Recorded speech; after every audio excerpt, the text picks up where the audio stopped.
नमस्कार, आप देख रहे हैं मातृभूमि में आपके साथ शोभना यादव। और मातृभूमि की शुरुआत इस समय की बड़ी खबर से जो श्रीनगर से आ रही है। श्रीनगर के ट्यूलिप गार्डन के बाहर आतंकवादियों ने एक टेम्पो ट्रैवल में धमाका किया है। इस विस्फोट में एक शख्स की मौत की खबर मिल रही है।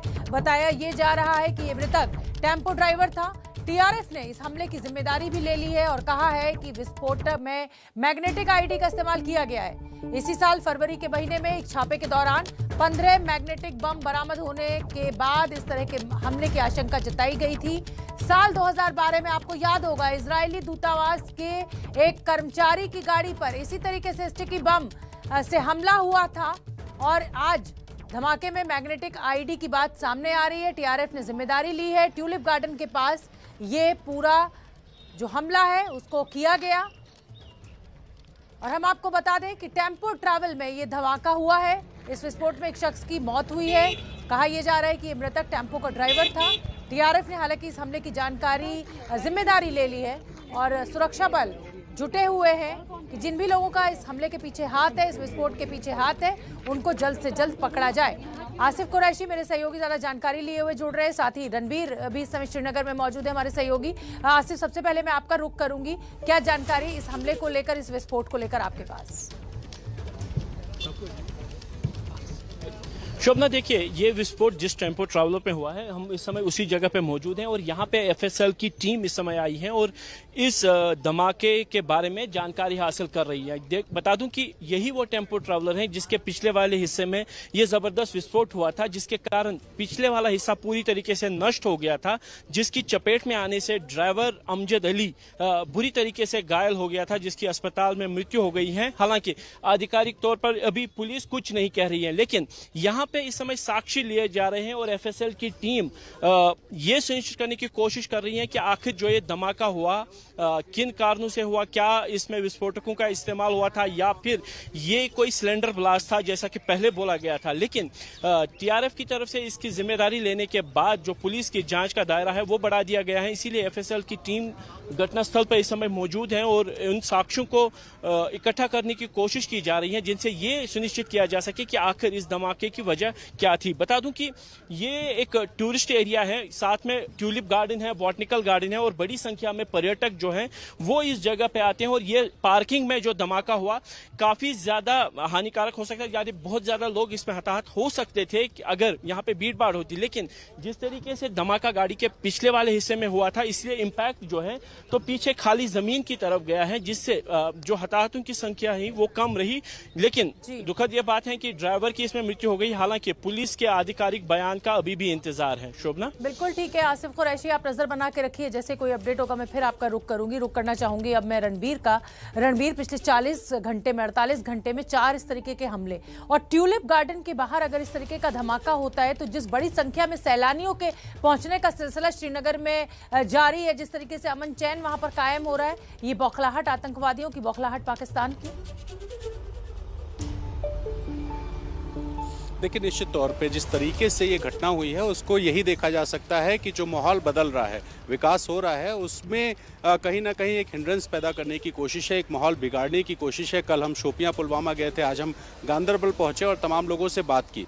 ये जो टीआरएफ है इसको समझना होगा, लश्कर का एक संगठन है टीआरएफ, जिसको कहते हैं द रेजिस्टेंस फ्रंट, और ये संगठन अभी ज़्यादा एक्टिव होकर के काम करता हुआ दिखाई दे रहा है। इसी वजह से जो सुरक्षा एजेंसियां, उन्होंने एक डेटा निकाला है और इसमें बताया है कि 172 ऐसे आतंकी हैं जो इस वक्त घाटी में मौजूद हैं और उनके सफाई का एक अभियान चल रहा है। अगर 2022 की बात करें, जनवरी, फरवरी, मार्च, ये 3 महीनों में 41 आतंकियों को मार गिराया गया और लगातार अलग अलग जगहों पर ऑपरेशन चल रहा है। और इसी वजह से ये जो कार्रवाई हो रही है, इस कार्रवाई को कहीं ना कहीं प्रभावित करने के लिए और जो विकास का काम चल रहा है उसको प्रभावित करने के लिए ये कोशिशें हो रही हैं। और इस बीच में कश्मीरी पंडितों का भी मुद्दा उठाया गया। इसी वजह से जो शोपियान जिला है वहाँ पर परसों एक कश्मीरी पंडित पर भी हमला किया गया। तो लगातार अलग अलग जगहों पर घाटी में इस तरह की जो घटनाएं हैं उनको करके ये कोशिश की जा रही है कि आम लोगों में डर पैदा किया जाए। जैसे हम अभी गांदरबल में मौजूद है, अभी कुछ लोगों से मिल के आए, लोग बात करने से डर रहे हैं और यही डर पैदा करने की कोशिश इस तरह के हमलों से की जा रही है, क्योंकि कश्मीर में ये पीक सीजन है, बड़ी संख्या में देश विदेश से लोग आ रहे हैं और इसी वजह से बिल्कुल रणबीर। और जिस तरीके से ट्यूलिप गार्डन के बाहर ये धमाका हुआ है। कहीं ना कहीं जो सैलानी है, टूरिस्ट हैं, उनको डराने की कोशिश के रूप में इस हमले को देखा जा सकता है। आगे बढ़ते हैं मातृभूमि में और बात उत्तर प्रदेश में आतंक की कर लेते हैं। आतंक के मुर्तजा मॉडल की बात करेंगे आज हम। गोरखपुर में पीएसी जवानों पर हुए हमले के आरोप में पकड़े गए मुर्तजा से पूछताछ के बाद उत्तर प्रदेश एटीएस ने सहारनपुर से भी एक शख्स को हिरासत में लिया है। इसको सहारनपुर के छुटमलपुर से हिरासत में लिया गया है। हिरासत में लिए गए युवक की उम्र करीब 30 वर्ष बताई जा रही है। संदिग्ध युवक से फिलहाल पूछताछ चल रही है। तो गोरखपुर में गोरखनाथ मंदिर में जो हमला हुआ था उसको लेकर मुर्तजा के साथ साथ एक और शख्स को आज सहारनपुर से हिरासत में लिया गया है।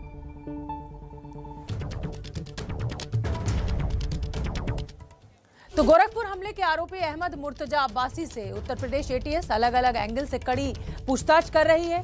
दावा ये किया जा रहा है कि अभी तक की पूछताछ में कई बड़े राज जो हैं वो मुर्तजा ने उगले हैं, जिसमें से एक बड़ा राज ये खुला है कि एक बड़े अमेरिकी आतंकवादी को मुर्तजा ने अपना गुरु मान लिया था। हर अपडेट के साथ देखिए पूरी खबर हमारी इस रिपोर्ट में।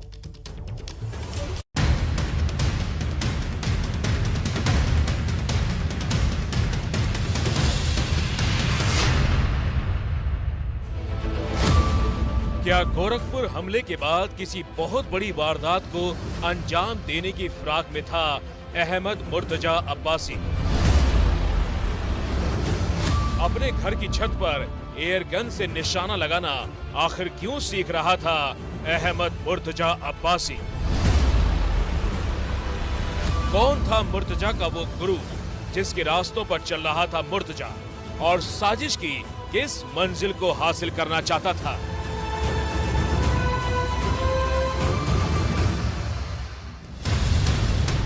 यूपी एटीएस ऐसे कई सवाल गोरखपुर हमले के आरोपी मुर्तजा से पूछ रही है और इस दौरान कई बड़े खुलासे मुर्तजा कर रहा है। ये आज सुबह की तस्वीर है जब मुर्तजा को एटीएस की टीम लखनऊ में अपने हेडक्वार्टर लेकर पहुंची।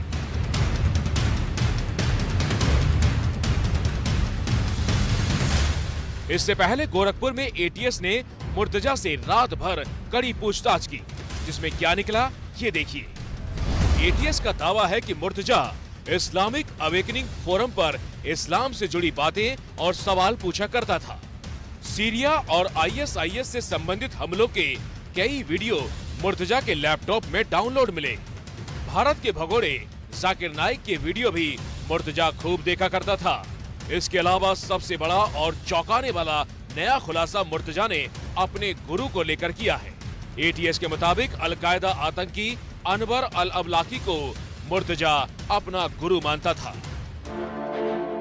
जिस अनवर अल अवलाकी का नाम मुर्तजा ने अपने गुरु के रूप में लिया वो कौन है ये भी जान लीजिए।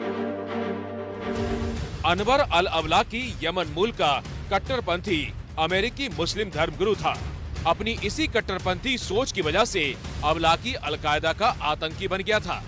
अवलाकी ने अमेरिका में सिविल इंजीनियरिंग की पढ़ाई की थी, लेकिन इसके बाद अपने धर्मगुरु की आड़ में आतंक की राह पकड़ ली। अवलाकी दिसंबर 2007 से यमन में छिपा हुआ था। अवलाकी इतना खतरनाक था कि अमेरिका ने उसे ग्लोबल टेररिस्ट घोषित कर दिया था। 30 सितंबर 2011 को यमन में अमेरिकी ड्रोन के हमले में अवलाकी मारा गया। इसलिए मुर्तजा ने जब अवलाकी को अपना गुरु बताया तो ये मामला और भी ज्यादा गंभीर हो गया। मुर्तजा से पूछताछ जारी है तो उधर गोरखपुर पुलिस जब सिविल लाइन्स इलाके में मुर्तजा के घर पहुंची तो दावा है कि वहां एयर गन और छर्रे भी बरामद हुए। पुलिस के मुताबिक एयर गन से मुर्तजा पिछले कुछ वक्त से छत और खाली जगह पर निशानेबाजी सीख रहा था। वो एयर गन और छर्रे एटीएस को सौंपे गए हैं। इसके अलावा यूपी के 7 जिलों में छापेमारी भी की गई है। मुर्तजा अब्बासी यमन में अमेरिकी इमाम अनवर अल हलाकी को अपना गुरु मानता था और उनसे भी लगातार वो संपर्क में था। इस तरह की तमाम जो जानकारियां मिली हैं उन पर काम करते हुए एटीएस ने यूपी के 7 जिलों में छापेमारी की है, जिनमें कई संदिग्धों को भी उठाया गया है। और कल देर रात जब एटीएस की टीम यहाँ पर आई थी तब भी इस मकान से एक संदिग्ध को लेकर के गई थी। छापेमारी में कई अहम जानकारियां, पुख्ता जानकारियां भी एटीएस और एसटीएफ की टीमों को मिल रही हैं और इस छापेमारी का दायरा बढ़ाया जाएगा, क्योंकि जो पूछताछ हुई है मुर्तजा अब्बासी से, उसके आधार पर, इसके अलावा जो उसके मोबाइल फ़ोन डिटेल हैं, उसका लैपटॉप है, इस आधार पर जो जानकारी मिली है उससे लगभग 40 से 45 ऐसे लोगों के बारे में एटीएस को पता चला है जो संदिग्ध हैं और इन पर एटीएस ने अपना टारगेट साध दिया है। ये छापेमारी कानपुर, नोएडा, संभल, सहारनपुर जैसे 7 शहरों में हो रही है। एटीएस सूत्रों के मुताबिक मुर्तजा के 4 बैंक खातों की भी जानकारी ली जा रही है, जिनमें कुछ ट्रांजैक्शन शक के घेरे में है। दावा है कि मुर्तजा ने 2012 से 2015 के बीच नेपाल के जरिए सीरिया पैसा भिजवाया था। 2020 और 21 में भी करीब 8 लाख रुपए सीरिया भेजे गए थे।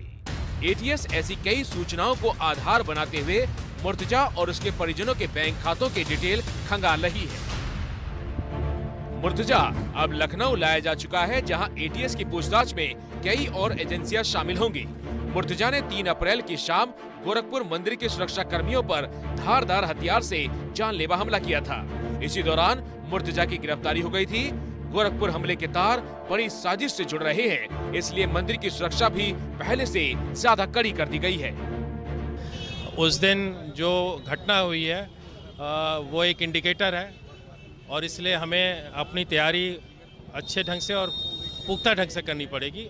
उस दृष्टिगत हम पूरी एक एक पॉइंट को देख रहे हैं, उसमें क्या क्या हमें आवश्यकताएं हैं, कौन कौन सी इक्विपमेंट एक्स्ट्रा ज़रूरत पड़ेगी, हमारी एसओपीज़ क्या होनी चाहिए, ट्रेनिंग क्या होनी चाहिए, हमारी रिस्पांस ग्रेडेड क्या होनी चाहिए। हमारे मोर्चाज लगेंगे जो बुलेट प्रूफ के साथ साथ सैंड मोर्चा होगा और वो वेरी वेल इक्विप्ड होंगे। आपने देखा होगा कि चूँकि हमारे लोग बाहर बैठे थे और उनका डायरेक्ट एक्सेस था तो वो व्यक्ति हमला कर पाया। तो ये हमारे इम्पोर्टेंट है, जो मेन आर्म्ड गार्ड थे वही हमला में आ गए तो सारी जो रिस्पांस वो पुअर हो गई थी। तो वो उनको सिक्योर करने की जगह यहाँ पर बनाने की ज़रूरत थी, वो बनाई जा रही है। और हम आपको बता दें कि मुर्तजा आईआईटी मुंबई का पूर्व छात्र है जो आतंकी गतिविधियों की वजह से फिलहाल चर्चा में है। तो उधर आईआईटी के ही एक पूर्व छात्र है राकेश गंगवाल, अपने अच्छे कामों की वजह से सुर्खियों में है। तो ये 2 तस्वीरें आप देखिए, और अच्छा काम ये है गंगवाल का कि इंडिगो एयरलाइंस के वो को-फाउंडर हैं, जबकि गलत काम की वजह से बदनाम होने वाले छात्र हैं अहमद मुर्तजा अब्बासी। राकेश गंगवाल ने आईआईटी कानपुर से पढ़ाई की और अब उन्होंने अपने इंस्टीट्यूट को 100 करोड़ रुपए का डोनेशन दिया है। राकेश गंगवाल के इस डोनेशन से आईआईटी कानपुर के कैंपस में school of medical sciences and technology बनाने में मदद होगी। इस तरह गंगवाल ने आईआईटी का नाम रोशन किया। तो दूसरी तस्वीर उस छात्र की जिसने आईआईटी के नाम को बदनाम किया है। आतंकी संगठन से कनेक्शन सामने आ रहा है मुर्तजा का। तो ये 2 तस्वीरें बेहद अहम हो जाती हैं। आईआईटी जैसा प्रेस्टिजियस इंस्टीट्यूट और 2 छात्र और अलग अलग काम। संजय त्रिपाठी हमारे सहयोगी जुड़ रहे हैं ज्यादा जानकारी लिए हुए। संजय त्रिपाठी, ये 2 तस्वीरें हमने अपने दर्शकों को दिखाई। एक तरफ राकेश गंगवाल जिन्होंने 100 करोड़ रुपए दिए, इंडिगो के को-फाउंडर, इस तरीके का अच्छा काम, और एक ये मुर्तजा आईआईटी बॉम्बे का छात्र जिसने इस तरीके से आतंकी संगठनों के साथ इसके कनेक्शन सामने आ रहे हैं और इस तरीके के हमले को अंजाम दिया। शोभना, सपना होता है इंजीनियरिंग के छात्रों का कि वो आईआईटी जैसे संस्थान में पढ़ाई करें। जो 2 तस्वीरें आप दिखा रही हैं उनमें से पहले मैं मुर्तजा अब्बासी की बात करूंगा। पढ़ने में ब्रिलियंट था, इसी नाते देश की नंबर 1 आईआईटी मुंबई में उसका दाखिला हुआ। केमिकल इंजीनियरिंग से उसने पढ़ाई की, अच्छी खासी नौकरी भी मिली, लेकिन मन नहीं लगा। मन लगा तो कहाँ लगा? कट्टरपंथियों के साथ, उनकी सोच के साथ, अलगाववाद के साथ, आतंकवाद के साथ। और नतीजा क्या हुआ? आज वो जेल में है। अवलाकी जैसा नाम आपने लिया कि अवलाकी को, जो अलकायदा का आतंकी था, उसको उसने गुरु बनाया। समय समय पर सीरिया को फंडिंग भी की आतंकवाद बढ़ाने के लिए। और दूसरी तरफ राकेश गंगवाल है। राकेश गंगवाल बड़ा नाम है। 100 करोड़ रुपए की आज तक आईआईटी में किसी व्यक्तिगत दान का ये पहला मामला है जो राकेश गंगवाल ने किया। उन्होंने गुरु माना आईआईटी को और आईआईटी को बढ़ाने के लिए अपनी कमाई लगा दी। तो ये फ़र्क है इन दोनों लोगों में, सोच का फ़र्क है। और आज नतीजा क्या है कि आज सलाखों के पीछे बैठा हुआ एक शख्स है जिसका नाम मुर्तजा अब्बासी है और दूसरा शख्स विदेश में है, अमेरिका में रहता है, एनआरआई है, बड़ी कंपनी का मालिक है। वो अपनी सोच की वजह से आज उस जगह तक पहुंचा। तो सोच का फ़र्क है शोभना। मैं अभी ताज़ा अपडेट आपको ये देता हूं कि जो एटीएस पूछताछ कर रही है इस पूरे मामले पर मुर्तजा अब्बासी से, तो उसका ये कहना है कि मुर्तजा अब्बासी के पास से जो लैपटॉप मिला है, जो उससे पूछताछ हुई है, जो उसका मोबाइल नंबर है, उन सबको सर्विलेंस किया गया, उनसे काफ़ी सारा डेटा रिट्रीव किया गया है, काफ़ी सारी जानकारियाँ मिली हैं और उस आधार पर लगभग 40 से 42 लोग ऐसे हैं जो एटीएस के टारगेट पर हैं और उन पर लगातार कार्रवाई जारी है, उन पर छापेमारी हो रही है, कई संदिग्धों को उठाया गया है शोभना। बिल्कुल ठीक है संजय त्रिपाठी, आप नजर बना के रखिए, जैसे कोई अपडेट होगा मैं फिर आपका रुख करूंगी। और बड़ी खबर इस समय की अपने दर्शकों को बता दें, पाकिस्तानी सुप्रीम कोर्ट में अविश्वास प्रस्ताव को खारिज करने और संसद भंग करने का जो मामला चल रहा था, उस पर सुप्रीम कोर्ट ने आज भी कोई फैसला नहीं लिया। सुप्रीम कोर्ट स्थगित है, अब ये फैसला कल होगा, यानी सुप्रीम कोर्ट में जो सुनवाई चल रही थी उसको स्थगित किया गया, अब वो सुनवाई कल होगी। कल तक के लिए सुप्रीम कोर्ट में ये सुनवाई टल गई है, कल सुबह 10 बजे फिर होगी सुनवाई इस पूरे मामले को लेकर, जिस तरीके से अविश्वास प्रस्ताव को खारिज कर दिया गया डिप्टी स्पीकर के द्वारा और उसके बाद संसद को भंग कर दिया गया। इस पूरी खबर पर हमारी नजर बनी हुई है, जैसे कोई अपडेट, जैसे ही कुछ हमें पता चलेगा हम फौरन आप तक पहुंचाएंगे और मातृभूमि में खबरों का सिलसिला लगातार जारी है।